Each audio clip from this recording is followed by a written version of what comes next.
गए। फिर यहाँ हमें कारण दिए हुए हैं कि भारत छोटे छोटे राज्यों में बटा हुआ था, भारत में केंद्रीय नेतृत्व का अभाव था, और इतिहासकार टोयनबी के अनुसार जो भारतीय थे वो सामाजिक महाअपराध का मतलब है वो जातिवाद में बटे हुए थे। आई बात समझ में? 3 रीजन बताए। सबसे पहली तो भारत छोटे छोटे राज्यों में बटा हुआ था, यानी कि भारत में केंद्रीय नेतृत्व का अभाव था। केंद्रीय नेतृत्व के अभाव का मतलब है कि भारतीय राजाओं में आपस में फूट पड़ रही। और फिर एक इतिहासकार हुए टोयनबी, तो इतिहासकार टोयनबी के अनुसार जो भारतीय थे वो सामाजिक महाअपराध का मतलब है वो जातिवाद व्यवस्था में बटे हुए थे। आई बात समझ में? और केंद्रीय शक्ति के अभाव की जो व्याख्या वो नीचे दे रखी है कि या समय की मैं बात कर रहा हूँ, हम उत्तर भारत में जो हर्षवर्धन हो ना, वो अंतिम शासक हो जो सबसे शक्तिशाली हो, और इसके समकालीन दक्षिण में चल्लोवास में चालुक्य वंश, यानी कि उत्तर भारत में तो हर्षवर्धन को शासन हो और दक्षिण भारत में चालुक्य वंश का शासन था। भारत में ये 2 अंतिम शक्तिशाली राजा हुए थे, और हर्षवर्धन की मृत्यु के बाद भारत का जो साम्राज्य वो छोटे छोटे राज्यों में बट गया। और इसकी मृत्यु के बाद ऐसा कोई शक्तिशाली शासक हुआ नहीं कि जिसकी छत्र छाया के नीचे सब राजा एकत्रित होकर और विदेशी शक्ति से लड़ सकें। आई बात समझ में? इतनी बात समझ में आई? यहाँ के बाद भारत पर आने वाले अरब आक्रमणकारी में सबसे पहले प्रथम आक्रमणकारी कौन हो?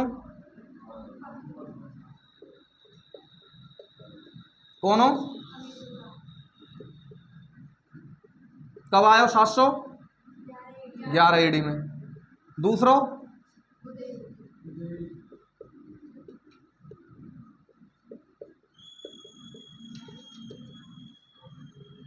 ये कब आयो? 711 में। और तीसरा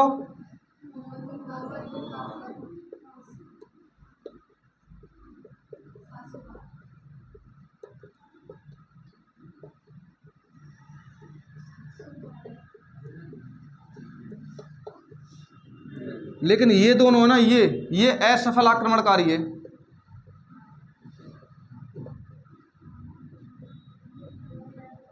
और ये सफल हो।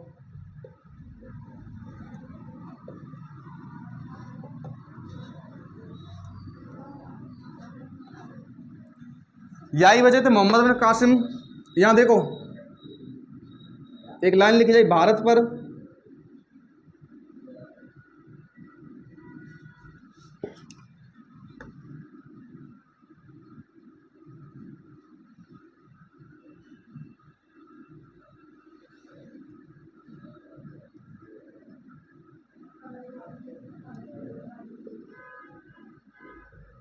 यही क्वेश्चन पूछा जाएगा, यही पे टिक कर लो बस। अब तक जो पढ़ा हुआ मत एक क्वेश्चन आवेगा कि भारत पर आक्रमण करने वाला सबसे पहला अरब आक्रमणकारी कौन सा। देखो क्वेश्चन अगर इतना आए कि भारत पर आक्रमण करने वाला सबसे पहला अरब आक्रमणकारी कौन सा है, अगर ऑप्शन में मोहम्मद बिन कासिम ना है ना तो फिर अबैदुल्लाह टिक कर दी, ठीक है। लेकिन वो दोनों असफल हुए। अगर क्वेश्चन इतना है कि भारत पर आक्रमण करने वाला सबसे पहला सफल अरब आक्रमणकारी कौन सा है, तो तुम्हें का टिक करना है। चाहे ऑप्शन में ये है लेकिन फिर भी मोहम्मद बिन कासिम ही टिक करना है। इतनी बात समझ में आई? क्लियर है? यहाँ के बाद हेडिंग डालो मोहम्मद बिन कासिम।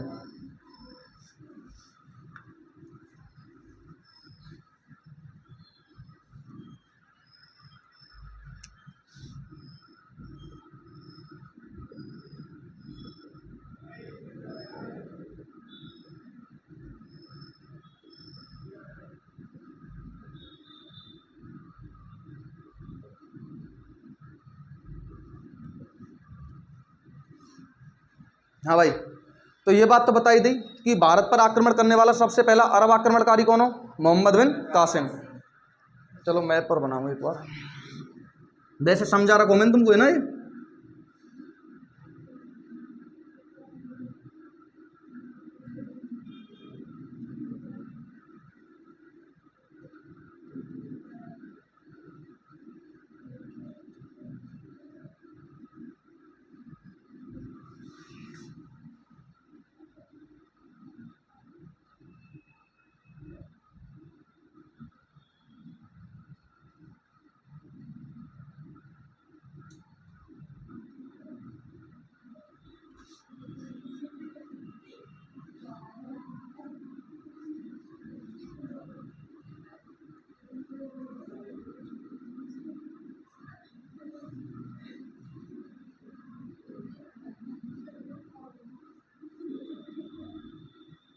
देखो यहाँ आज का पाकिस्तान, यहाँ आज का अफगानिस्तान, और ये जो क्षेत्र है वो अरब क्षेत्र। ये जो क्षेत्र है ये सिंध क्षेत्र। कौन सा?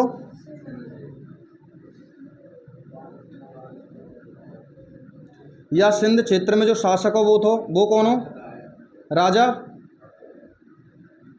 दाहिर। और यहाँ जो शासक हो वो अल-हज्जाज।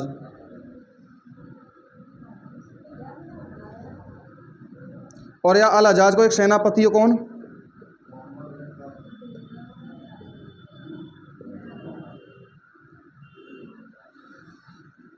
यहाँ गुजरात में यहाँ एक बंदरगाह कौन सो? देवल बंदरगाह।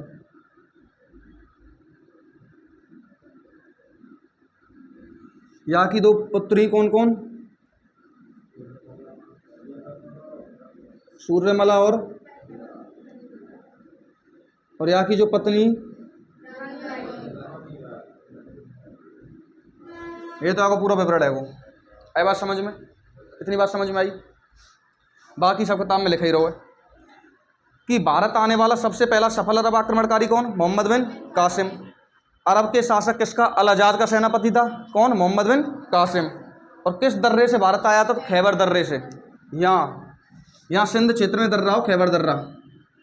आई बात समझ में? तो कौन से दर्रे से भारत आए हो? खैबर दर्रे से।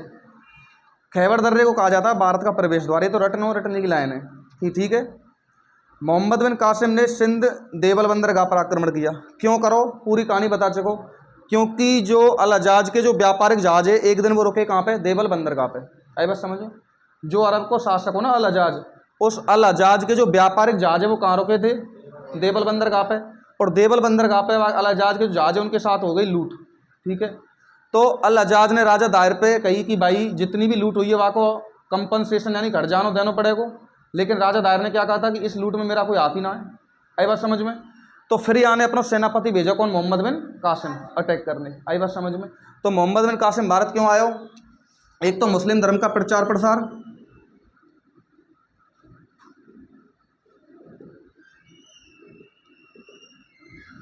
और दूसरा उद्देश्य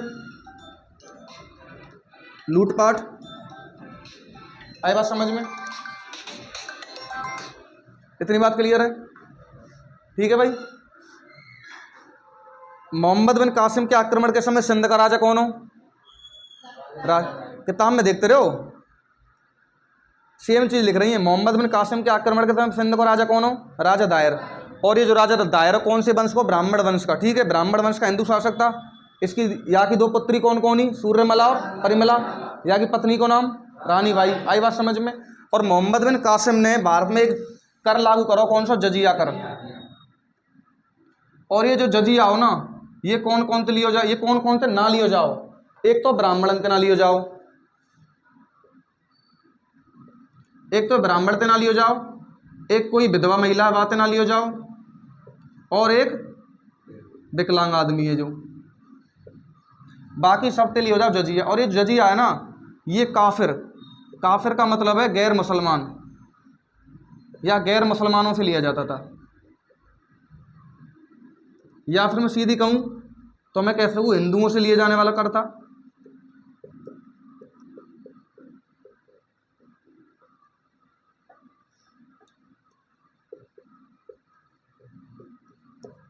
इतनी बात समझ में आई? देखो या जजिया को बहुत बड़ा, अरे यहाँ सुन लो, ये जो जजिया है ना, ये जजिया को बहुत बड़ा रोल रही हो काई में मुस्लिम साम्राज्य की स्थापना में। क्यों? क्योंकि मैंने एक पहले भी बताई, अगर कोई गरीब आदमी है तो जहाँ पे खाने को नाज ना आए तो वो जजिया कहाँ से देगो? तो या वजह से वो गरीब आदमी मन में कहा भाई कि यार जजिया देना पड़ेगा, या तो बढ़िया कि मैं अपना धर्म परिवर्तित कर लूँ और कौन बन जाऊँ? मुसलमान। और जैसे ही वो मुसलमान बन जाएगा तो वह जजिया कर देना नहीं पड़ेगा, क्योंकि जजिया तो केवल गैर मुसलमान थे, यानी कि जो मुसलमान ना है, मुसलमान के अलावा अगर कोई भी धर्म को तो बात है जजिया लियो जाएगा, लेकिन मुस्लिम धर्म के आदमी तो जजिया ना लियो जाएगा। आई बात समझ में? तो या दूसरे तरीका तो समझ सकें, एक तो मुसलमान मुस्लिम धर्म को जो प्रचार प्रसार हुआ है एक तो वो है कि शिक्षा को प्रचार प्रसार करके उलेमाओं ने जो करो है, दूसरा हुआ तलवार के दम पे। तो ये तलवार के दम पे धर्मांतरण को ही तो एग्जाम्पल है जजिया। आई बात समझ में? और कितनों लियो जाओ वो लियो जाओ 1/2 से 2/3, यानी कि कहने का मतलब है जैसे अगर कोई आदमी की इनकम कितनी है 300 है, तो या को 1/2 से लेके और कितना 2/3 तक। 1/2 150 है, जाओ अगर 300 रुपया कमा रहे हो 150 देना पड़ेगा, 2/3 को मतलब है वो कितना 200। आई बात समझ में? एक रेट बताई गई है कितनों लियो जाओ। और जजिया कौन कौन थे ना लियो जाओ, वो विधवा ब्राह्मण और विकलांग थे। आई बात समझ में? या लाइन अंडर करो, अगली है अंडरलाइन करो यार, कि मोहम्मद बिन कासिम भारत में जजिया लगाने वाला प्रथम मुस्लिम शासक था। भाई या तो पहले कोई मुसलमान भारत में आया होगा, सबसे पहले ही कौन आया हुआ है? मोहम्मद बिन कासिम। तो सबसे पहले शासक बन जाएगा ना।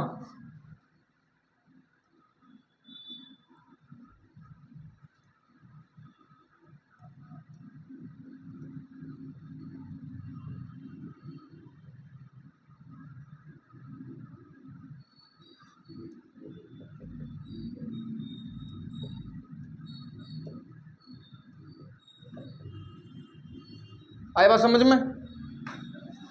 या के बाद जजिया की थोड़ी सी बात बताई गई है कि अभी तक जजिया देखो, जब मोहम्मद बिन कासिम ने जजिया भारत में लागू करो ना, जब मोहम्मद बिन कासिम ने जजिया भारत में लागू करो तो ब्राह्मणों के ना लियो जाओ, लेकिन एक शासक आएगा तुगलक वंश को, फिरोज शाह तुगलक, वो फिरोज शाह तुगलक ब्राह्मणों से भी जजिया वसूलेगा। इतनी बात समझ में आई? देखो लिखी हुई है लाइन कि फिरोज शाह तुगलक ने ब्राह्मणों से भी जजिया वसूला। या के बाद जो 1564 में अकबर आएगा ना, तो वो जजिया पर क्या लगा देगो? प्रतिबंध लगा देगो। 1564 में अकबर जजिया पे प्रतिबंध लगा देगो। बाकी बात जो औरंगजेब आएगा तो ये वापस फिर जजिया लागू कर देगो। तो इन चारों क्वेश्चन अंडरलाइन करो कि एक तो मोहम्मद बिन कासिम भारत में जजिया लागू करने वाला पहला मुसलमान शासक था, फिरोज शाह तुगलक ने ब्राह्मणों से भी जजिया वसूला, और अकबर ने 1564 में जजिया को प्रतिबंधित कर दिया, और फिर जब औरंगजेब आया तो औरंगजेब ने पुनः जजिया कर वसूला। चारों शासक क्लियर हैं? सबसे पहला मोहम्मद बिन कासिम। मोहम्मद बिन कासिम वो पहला शासक था जिसने जजिया लागू किया। उसके बाद फिरोज शाह तुगलक, फिरोज शाह तुगलक वो शासक था जिसने ब्राह्मणों से भी जजिया वसूला। मोहम्मद बिन कासिम ने ब्राह्मणों से जजिया ना वसूलो।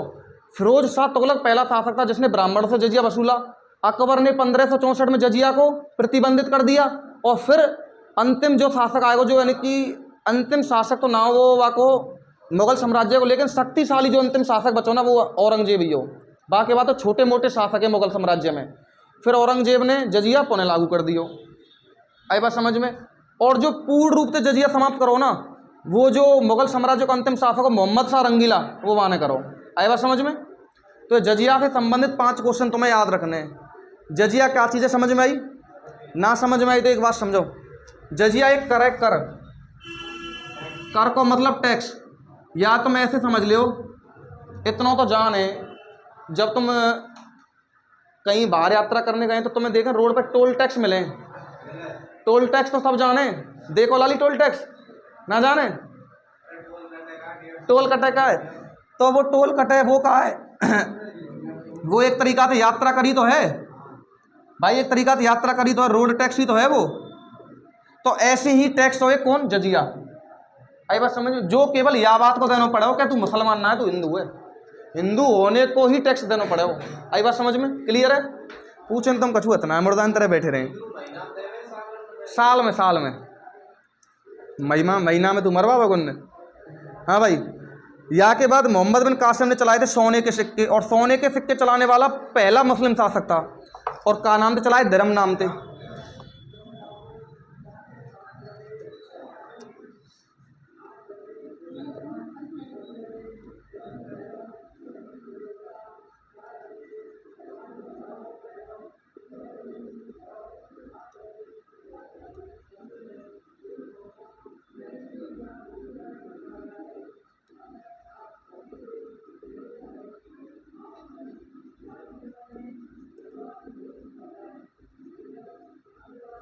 और किस नाम से चलाए थे? यहाँ के जो सिक्का उनका नाम है वो धर्म सिक्के।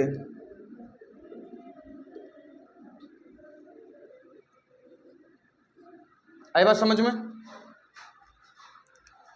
और इन सब की जो जानकारी, यानी कि जो इतनी मैंने रामायण अब तक गाई है, सबकी जानकारी काय में मिलेगी? चचनामा, जो किसने लिखी है? अली अहमद ने। यानी कि मोहम्मद बिन कासिम के टाइम की जो जानकारी अगर लेनी है तो कौन सी किताब में मिलेगी? चचनामा में, जो किसने लिखी है? अली अहमद ने। और अब भारत में अरब आक्रमण के प्रभाव, यानी कि कहने का मतलब है लाइन को कि भारत में जो अरब आक्रमणकारी आए उनसे हमें कौन कौन सी चीज़ सीखने को मिली, वो भारत में कौन कौन सी चीज़ छोड़ के गए। आई बात समझ? कौन कौन सी चीज़ छोड़ के गए? ऊँट पालन की,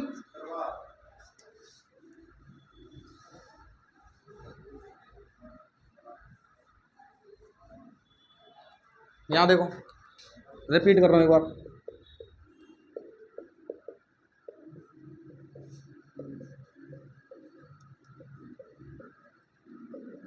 कौन कौन से? नंबर एक बोलो।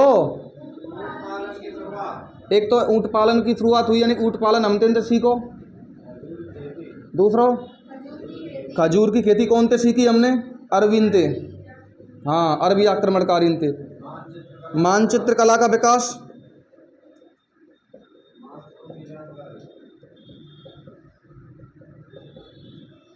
नंबर 4 मानसून की, और नंबर 5 दशवलम। अच्छा हिंदी का प्रयोग भी, 5 में हिंदी का प्रयोग और 6 में दशवलम सिद्धांत बताएंगे। और दशवलम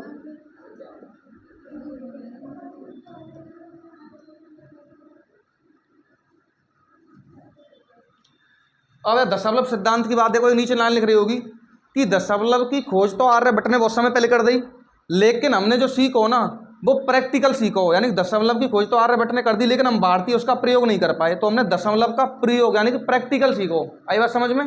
इतनी बात समझ में आई? बाकी बाद अरब आक्रमणकारियों के भारत आने के उद्देश्य में बता ही चुको।